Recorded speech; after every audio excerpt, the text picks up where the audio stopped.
Hurricane Katrina. What was significant about Hurricane Katrina is that when it made landfall off the Gulf Coast of the United States, is that it happened to pass right through the most densely packed area, energy-related areas in North America. That is, as it made landfall, it struck into the Gulf Coast refining facilities along the Louisiana border. And what was particularly significant is that it began to knock out production. And as it knocked out production, both in terms of natural gas and in terms of petroleum, you may remember that there were some very dramatic changes that began to take place in terms of energy, the way in which we conceived of energy, the way in which we talked about energy.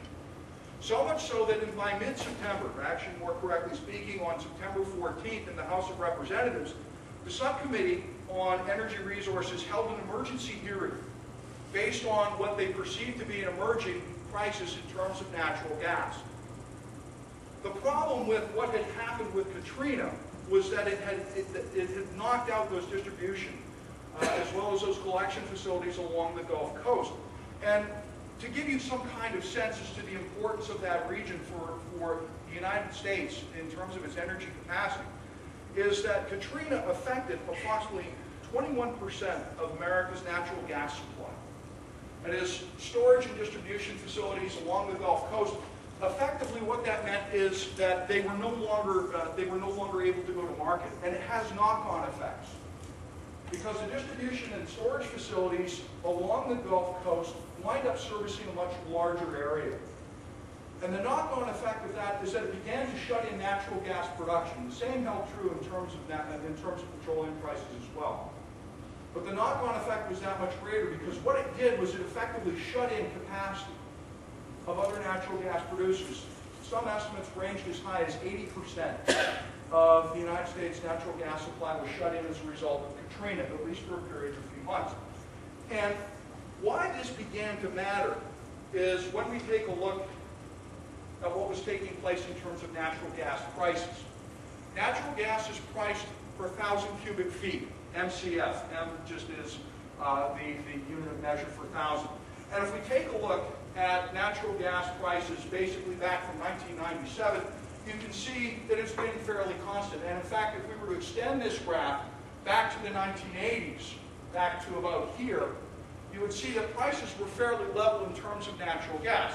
Now what's begun to happen is that natural gas has become more volatile in terms of its pricing.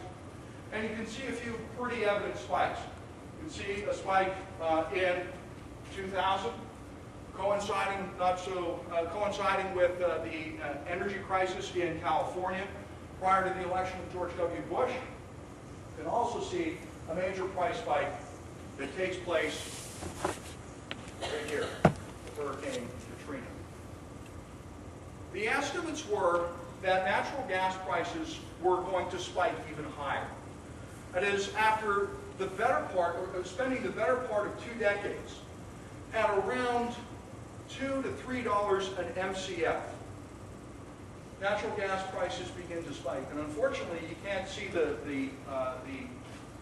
grid on the side, but prices are going to spike at just around, or just between $12 and $13 an MCF. It's a dramatic change. And when the House began their investigation, the situation appeared very dire. They didn't know what they were facing. Prices had more than doubled from what they were, from at $5 an MCF, upwards of 12, reaching over 13 between October and December of 2005. Forecasts were that as they took a look at the natural gas situation in the United States, there was fear that this was going to be not a temporary phenomenon, but this was going to be the future.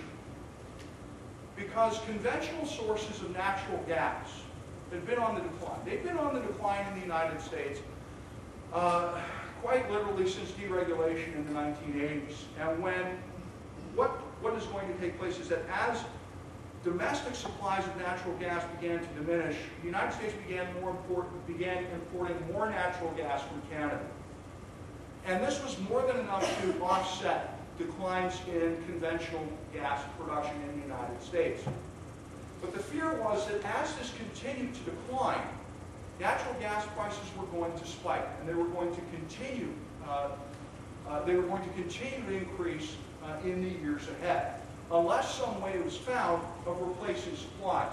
So this is one of the situations that people were very much concerned with. How are we going to begin to replace these supplies, or are we on our way towards a forced energy change, as it were?